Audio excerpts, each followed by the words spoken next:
எண்ணமெல்லாம் சிறகடிக்கும், எண்களெல்லாம் வழி கொடுக்கும், எந்நாளும் ராஜமுகம், எளியோரின் ஏறுமுகம். எந்த நிலை வந்தாலும் வந்த நிலை மாறாத நமது Rajanilai. Rajanilai TV, channel of astrology.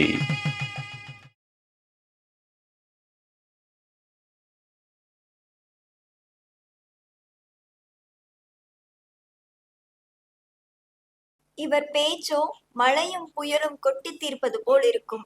மலர்களும் வண்டுகளும் இவர் பேச்சில் மயங்கி புன்னகைக்கும்.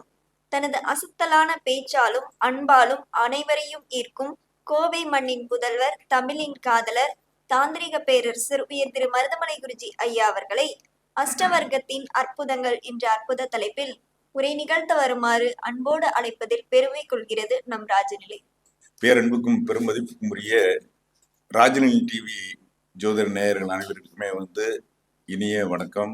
ஒரு அற்புதமான வாய்ப்பை நமக்கு தந்த ராஜநிலை டிவி, இந்த ராஜநிலை எண்கணித வித்தகர், மதிப்புக்கு மரியாதைக்கு மிக்க ராஜசேகர் ஐயா அவர்களுக்கு இனிய நன்றியும் வணக்கத்தையும் கூறிக்கொள்கிறேன். ஒரு அற்புதமான வாய்ப்பை இன்னைக்கு காலையிலிருந்து 11வது ஜோதிட கருத்தரங்களை வழங்கி இருக்கிறார். அதே மாதிரி ஜோதிடத்துல ஏறக்குறைய தமிழ்நாடு முழுசுமாவே கேபிள் டிவி மூலம் ஜோதிடத்தை ஒளிபரப்பி கொண்டிருக்கிறார். ஒரு அற்புதமான ஒரு சிறந்த மனிதர், உயர்ந்த மனிதர். பல்லாண்டு வாழணும், அதுவும் சனிக்கிழமை பெருக்கும் அப்படிம்பாங்க. அப்படிப்பட்ட நாள்ல ஒரு அற்புதமா தொடர்ச்சியா நிகழ்ச்சிகளை வழங்கி கொண்டிருக்கிறோம். மகிழ்ச்சியும் பெருமை கொள்கிறோம். ஜோதிடத்தில் இன்னைக்கு காலையிலிருந்து 11 ரத்தனங்கள் பேசி விட்டார்கள் அப்படின்னு சொல்லலாம். ஒவ்வொருத்தரும் அற்புதமா சொன்னார்கள். அதாவது ஏறக்குறைய ஒரு பலனை எப்படி சொல்றது, ஒரு கருத்துக்களை சொல்றது அப்படிங்கிறது எல்லாமே புரிந்தவர்கள், தெரிந்தவர்கள். பலன் பார்ப்பது வேற, கருத்துல சொல்றது வேற. அதை புரிந்து கொண்டால் போதுமானது. அதை நம்ம செந்திலெல்லாம் உண்மையா இது அனுபவம் அப்படிங்கிறது அதுதான் விஷயம். அந்த என்ன சப்ஜெக்டோ அதை மட்டும் தான் தொடணும் அப்படிங்கிற விஷயம் புரியும் போதுதான் அந்த கருத்தரங்கு சிறப்பாக இருக்கும் அப்படிங்கிறத புரிஞ்சுட்டாரு. அதே போல சரவணன், சோமசுந்தரம், இவங்க எல்லாருமே நல்லா பேசணுங்க. யாரையுமே சோடை போனவர்கள் அல்ல அப்படிங்கிற ஒரு விஷயம் இருக்குது. அப்போ தலைப்புக்கு தகுந்த மாதிரி எல்லாருமே சிறப்பா பேசுறதுல ரொம்ப பெருமைப்படுகிறேன்.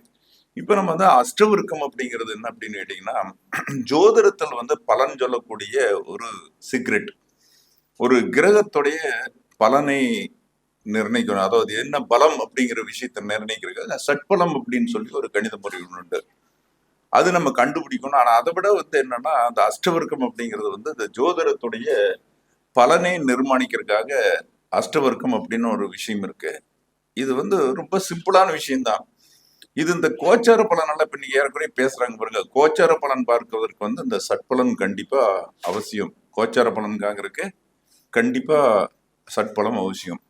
இந்த அஷ்டவர்க்க பலன் அவசியம். இப்ப இந்த கிரகங்கள் மொத்தம் எப்படின்னா, அஷ்டவர்க்க பலன் அப்படிங்கிற போது மொத்தம் நம்ம கிட்ட இருக்கிற 7 கிரகங்கள் இங்க 337 பரல்களை பெற்றிருக்கிறது அப்படின்னு சொல்லலாம். மொத்தம் 337 பரல்கள்.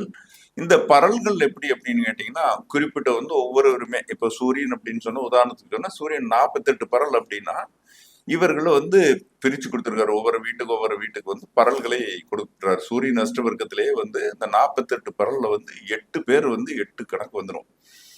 அப்போ பெருக்கி போடப்பட்டிருக்கிறது. அதுல ஒரு வீட்டுக்கு 8 பரல் வரும். அப்ப சூரியன்னா ஒரு மேசராசியில் 8 பரல், இப்படி பரல்கள் மொத்தம் 8 பரல். ஆனா கூட கம்மியும் வரும். 0 வரலாம், 1 வரலாம், 2 வரலாம், 3 வரலாம், 4 வரலாம். இப்படி பரல்கள் வரக்கூடிய வாய்ப்பு இருக்குது அப்படிங்கிற விஷயம் வச்சுக்கலாம். இது பேசிக் எல்லாத்துக்குமே தெரியும். ஆனா இதுல நம்ம கணித முறைக்கு போகும்போது கொஞ்சம் சிரமமா இருக்கும். இந்த பலன் பார்க்கறதுக்கு ஒரு பெரிய விஷயமே கிடையாது அப்படின்னு சொல்லலாம். இப்போ அஷ்டவர்க்கங்கள்ல சூரியனுக்கு இருக்குது, சந்திரன், செவ்வாய், புதன், குரு, சுக்கிரன், சனி, ராகு கிடையாது. குருவோட அஷ்டவர்க்கத்தை எடுத்துக்குவோம். இப்ப குரு எப்படின்னு கேட்டீங்கன்னா, 12 வீட்லயுமே அஷ்டவர்க்க பலன்களை கொடுக்கக்கூடிய வாய்ப்பு இருக்கு. இப்ப அதிக பரல் கொடுக்கறது யாரு அப்படின்னா, 56 பரல் கொடுக்கறது குரு மட்டுமே. அப்ப இந்த 56 பரல் எப்படின்னு கேட்டீங்கன்னா, நம்ம ஜனனத்துக்கு ஏற்பட, நாம ஒவ்வொருத்தரும் பிறந்திருப்பாங்க, பூமியில் பிறந்திருப்பாங்க. அவங்களுக்கு ஏற்பட்ட மாதிரி பொதுவாக 2 மணி நேரத்துக்கு ஒரு லக்கணம் மாறுற மாதிரி இந்த 2 மணி நேரத்துக்குள்ள கணிதம் இருக்கும். அது எல்லாம் பாக்குறவங்களுக்கு மட்டும்தான் பலன். ஒரு விஷயம் என்னன்னா, தெரியாதவரு வரைக்கும் எதுவுமே தெரியாது. தெரிஞ்சு போதுதான் அந்த பலன் வரும். தெரியலங்கிறவங்களுக்கு அது கணக்கிலே வராது. அப்ப இந்த குரு 8 பரல் இருக்கிற போது அப்படின்னு கேட்டீங்கன்னா மிகப்பெரிய அளவு. ஏன்னா குருங்கிற போது பொதுவா பொண்ணுக்கு அதிபதி அப்படிங்கிற போது என்னன்னா பெரிய லெவல்ல வந்து சாதனை பண்ணக்கூடிய அமைப்பு வந்து குரு கொடுத்துருவாரு 8 பரல் இருக்க வரைக்கும். ஸோ வந்து சோதனம் வந்து இதோட பாதிங்கிறது 4 பரல். 4 பரல் வந்து எந்த விதமான பலனும் இருக்காது, சமமா இருக்கும் அப்படிங்கிற ஒரு விஷயத்தை எடுத்துக்கலாம். ஸோ வந்து 4க்கு விட்டுட்டு 5, 6, 7, 8 எல்லாம் வந்து ஒரு சிறப்பான பலனை கொடுக்கும். அப்போ அவன் ஜனனமாகும் போது குரு எங்க இருக்குதோ அங்க வந்து 5 பரலுக்கு மேல இருந்தனா கண்டிப்பா அவன் சாதனையாளன் அப்படின்னு சொல்லிடலாம். 5க்கு குறைவா வரும்போதெல்லாம் சரியான பலன்கள் கிடையாது. இதே சைபர் பிறல் வந்தது பூஜ்ஜியமா இருந்துன்னு சொன்னா எந்த வீடோ அந்த குரு இருக்குதோ அந்த வீட்டோட தன்மையானது ரொம்ப குறைஞ்சு வரும், பலன்கள் கொடுக்காது அப்படின்னு சொல்லலாம். ரோகங்கள், வறுமைகள், துன்பங்கள், துயரங்கள் இதெல்லாம் கொடுக்கும் அப்படிங்கிற விஷயத்த தெரிஞ்சுக்கலாம். இப்போ நம்ம ஒரு ராசி பலன் பாக்குறோம், கோச்சார பலன் பாக்குறோம்னு வச்சுக்கோங்களேன். இதுக்கு நம்ம என்ன பண்ணணும், அதிகமா என்ன பண்ணணும் அப்படின்னு கேட்டீங்கன்னா இந்த 12 வீட்லயுமே பரல்கள் வந்து இந்த 56 பரல்கள் கொடுக்கப்பட்டிருக்கும். 8 இருக்கும், 7 இருக்கும், 6 இருக்கும், ஒவ்வொரு வீட்டில் இருக்கும். இப்ப இந்த குரு வந்து ஒவ்வொரு வருஷமே மாறிக்கொண்டே இருக்கும். ஒரு சுற்று வர்றதுக்கு 12 வருஷம் ஆகும். அப்போ ஒவ்வொரு வருஷம் ஒரு சுத்தும் போது எந்த வீட்டில் வந்து 5 பரலுக்கு மேல் இருக்கிறதோ அந்த வீட்டில் வரும்போது நல்ல சிறப்பான பலன்களை தருவார். அப்போ மற்றபடி இந்த ஜோதிட பரல் அதிகமா இருக்கும்போது எந்த நிலையில் இருந்தாலும் நல்ல பலன் கொடுக்கறதுக்கு ஆரம்பிச்சிருவாரு. இதே பலன் சைபரா இருந்ததுன்னா எந்த நிலையில் இருந்தாலும் பலன் மோசமான பலன் தான் கொடுப்பாங்க. இது பேசிக்கா தெரிஞ்சுக்க வேண்டிய விஷயம். அப்ப நமக்கு என்ன பண்ணணும்னா குரு அப்படிங்கிற விஷயம் இருக்குது, குழந்தை பாக்கியம், புத்திர பாக்கியம் எல்லாம் வந்து அதிகபட்சம் எந்த வீட்டில் பரல் இருக்குதோ அதுல வந்து நம்ம கல்யாணம் பண்ணாங்கன்னா கண்டிப்பா புத்திர பாக்கியம் எல்லாம் உடனே கிடைச்சிடும். இப்போ 8 பரல் இருக்குது, 5 பரலுக்கு மேல இருக்கிற காலகட்டத்துல திருமணம் பண்ணும்போது என்னன்னா கண்டிப்பா வந்து உடனே புத்திர பாக்கியம் கிடைச்சிடும். இவங்க பண்ணும்போது என்னன்னா அந்த வீட்டுல வந்து ஒரு 5 பரலுக்கு குறைவா 4 பரலோ 3 பரலோ ஏதாவது பரல்கள் வந்து குறையா இருக்கும்போது ஒரு 3 பரல் இருக்குது, 2 இருக்குது, சைபர் இது மாதிரி பரல்ல அந்த கோச்சார் ரீதியில் குரு வரும்போது திருமணம் பண்ணும்போது என்னன்னா நல்ல பலன் கொடுக்கறதுக்கான வாய்ப்புகள் வந்து குறைவு. குழந்தை உண்டாகிறது வந்து தாமதமாகலாம். இதுக்காக நிறைய மெனக்கிட வேண்டியிருக்கும். இதை வந்து அடிப்படையில் எல்லாருமே பார்த்துக்கலாம். குரு வந்து 5 பரலுக்கு மேல இருக்கிற ராசியில திருமணம் பண்ணக்கூடிய வாய்ப்பு பண்ணிட்டாங்கன்னா கண்டிப்பா புத்திர பாக்கியம் கிடைச்சிரும். இது வந்து அடிப்படை. இதே 8 இருக்குதா கேரண்டியான விஷயம். அது திருமணத்துக்கு வந்து கேரண்டியை சொல்லிடலாம். அந்த வருஷம் குரு எதுல அஷ்டவர்க்க பரல் இருக்குதோ அதுல பண்றது ரொம்ப சிறப்பு. அப்ப வந்து நம்ம என்னென்ன பண்ண நினைக்கிறோமோ, குருதான் வந்து நாடி ஜோதிடத்துல லக்கணக்காரன், அவன் ஆண் ஜாதகத்தில் சொல்றாங்க. அப்ப அவன் அச்சீவ்மெண்ட் பண்ணணும்னா குரு இதில் பண்ணும்போது அவன் என்னென்ன வாழ்க்கையில செய்ய நினைக்கிறானோ, தொழிலாகட்டும், பொருளாதாரட்டும், ஒரு மிகப்பெரிய அளவுக்கு அச்சீவ்மெண்ட் பண்றதுக்கு என்னென்ன பண்ணணும்னா அவனுடைய பரல் இருக்கும்போது அவன் பண்ணும்போது அவன் வாழ்க்கையில ஜெயிக்கக்கூடிய வாய்ப்பெல்லாம் ஒண்ணு பண்ணிக்கிறோம். இப்ப சூரியன் வந்து நம்மளுக்கு அதிக பரல் வாங்கி இருக்கும் போது அவன் ஜனனமாகும் போது சூரியன் எங்கிருந்தாலும் அவன் வந்து இருக்கக்கூடிய வீட்டுல வந்து 8 பரல் இருந்து அப்படின்னா கண்டிப்பா அரசாங்க வேலைக்கு போயிடுவான். பரல் குறைவா இருந்ததுன்னா அரசாங்க வேலைக்கு போறதுக்கான வாய்ப்பு இருக்கும். அதாவது 5, 6, 7, 8ங்கிற போது 5க்கு மேல இருந்துனாவே முயற்சி பண்ணலாம். ஆனா 8ங்கிறது உத்தரவாதம், 7, 8 எல்லாம் உத்தரவாதமான பரலை. ஏன்னா 100% வந்து பாசிட்டிவான எனர்ஜி கொடுத்துரும். நீங்க கம்மியா என்னாங்கன்னா நெகட்டிவ் உண்டாயிட்டே இருக்கும். ஒரு பரல் இருக்குங்கிற போது 7 பரல் அளவுக்கு நெகட்டிவ் அங்க இருக்கும். ஸோ வந்து நடக்கிற கூடாது. ஸோ வந்து ஜாதகத்துல உச்சத்திலேயே இருந்தாலும் கூட அந்த வீட்டுல வந்து பரல் குறைவாக இருந்ததுன்னா பலன்களை கொடுக்க கூடாது. இதே போல சூரியன், சந்திரன் 2 பேர்த்தையுமே எடுத்துக்கொள்ளலாம். பொதுவாக சூரியன், சந்திரன் எடுத்துக்கலாம். அதே போல சனி அஷ்டவர்க்கத்திலையும் அதிக பரல் இருக்குது அமைஞ்சு பிறந்த போது இருந்தாங்கன்னா கண்டிப்பா அரசாங்க வேலைக்கு போயிடுவான். சூரியன் இருந்தால் அரசாங்க வேலைக்கு போயிடுவான். சனி வந்து 5 பரல் 6 பரலுக்கு மேல இருந்துன்னு சொன்னா இருக்கிறதுக்கு வாய்ப்பு ரொம்ப குறைவு. ஏன்னா இருக்கிறதே 39 பரல் தான். அப்போ சமமா பார்க்கும்போது ஒரு 3 பரல் இருக்கலாம். ஆனா அதே சமயத்துல அதிக பரல் ஆண்டவன் கொடுத்திருந்தான்னா கண்டிப்பா வந்து அவங்களுக்கு அரசாங்க வேலைக்கு போகக்கூடிய வாய்ப்பெல்லாம் இருக்குது. அடிமை தொழில் சம்பந்தமானதுக்கு போறதுக்கு வாய்ப்பு இருக்கு.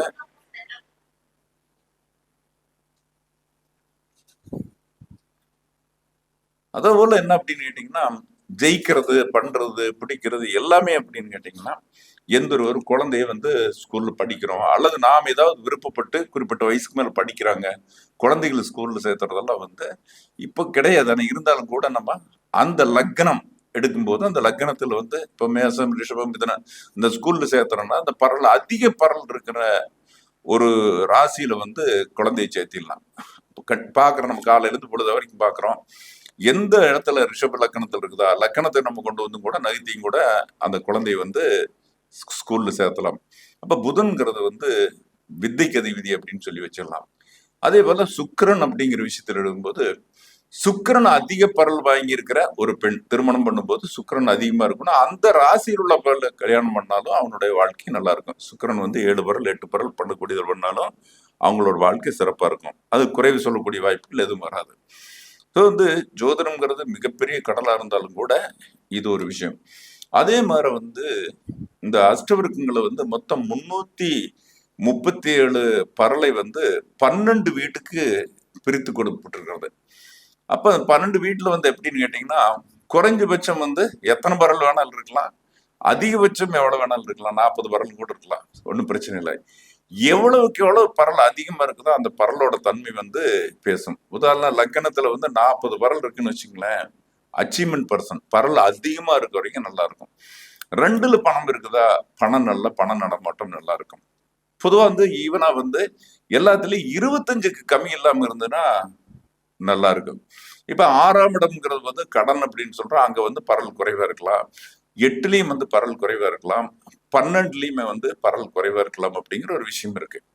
இப்போ ஒருத்தனுக்கு வந்து தொழிலுக்கு அப்படிங்கிற போது ஒரு 30% 40% அந்த பரல் இருக்குன்னு வச்சுங்களேன். தொழில் ஸ்தானத்துல 10ஆம் இடத்துல ஒரு 40 பரல் இருக்கு அப்படின்னா, அதுக்கு அடுத்தது 11ஆம் இடத்துல வந்து என்ன இருக்குன்னா, அதை விட தொழில் போடுறது எவ்வளவு லாபம்னு தெரியும். 40ங்கிறத 45 வரலாம். அதாவது 40 ரூபா முதலீடு போட்டோம்னா எவ்வளவு வருதுன்னு பார்க்கணும். அல்லது ஒரு 30 வச்சுக்குவோம், தொழில் தான். 30னா 35 இருக்குன்னு வச்சுங்களேன். லாபஸ்தானத்துல 35 இருக்குன்னா, விரயம் அப்படின்னு சொல்ல 12ஆம் இடத்துல வந்து கம்மியா இருக்கணும். அப்பதான் வந்து அவனுக்கு செஞ்ச லாபத்தில் வந்து மிச்சமாகும் அப்படிங்கிற ஒரு விஷயம் ஒண்ணு இருக்குது. அப்ப 12 காட்டிலும் லக்கணத்துல பரல் அதிகமா இருக்கணும். 12ஆம் இடம் விரயமா இருந்து விரயத்தை காட்டி லக்கணத்துல இருந்தாலும் சரி வராது. இதை ஒன்றை பார்த்துக் கொள்ள வேண்டும். அப்புறம் வந்து நம்மளுக்கு இந்த வாசல் வைக்கிறது கூட வந்து லக்கணம் எதுவோ லக்கணத்திலிருந்து முதல் 4 வீடு வந்து கிழக்கு வாசல். லக்கணத்திலிருந்து முதல் 4 வீடு வந்து கிழக்கு வாசல். அப்புறம் அதை வந்து எப்படி எடுப்பாங்க அப்படின்னா, மீனாதின்னு சொல்லி எடுத்து வச்சுக்குவாங்க. அது கண்டப்பரல். அது 4ல இருந்து முதல்ல சொல்லிடுவோம். எந்தெந்த அதாவது மொத்தம் 3ஆ பிரிப்பாங்க. 4 நாளா பிரிக்கும் போது முதல் நாள், 2வது நாள், 3வது நாளுங்கிற போது முதல் 4 வரல் வந்து இளமை காலம். அதுல பரல் எத்தனை விரல் இருக்குன்னு பார்க்கணும். 2வது வந்து நடுவயது, வாலிப வயது, 3வது முதுமை வயது. இதுல எந்த பரல் வந்து அதிகமான பரல் இருக்குதோ அந்த காலகட்டத்தில் அவங்களுக்கு பலன் கிடைக்கும். உதாரணம் வந்து அவங்களுக்கு வந்து முதல் கட்டத்துல நல்ல பரல் அதிகமா இருக்கு, 100, 120, 150, சின்ன வயசுல அவனுக்கு யோகம் இருக்கும். மத்தியில வந்து அதிகமா இருந்ததுன்னா மத்திய வயதுல வந்து நல்லா இருக்கும். அதே மாதிரி முதுமை காலத்துல பரல் அதிகமா இருந்தா முதுமை பரலத்தில் இருக்கும்.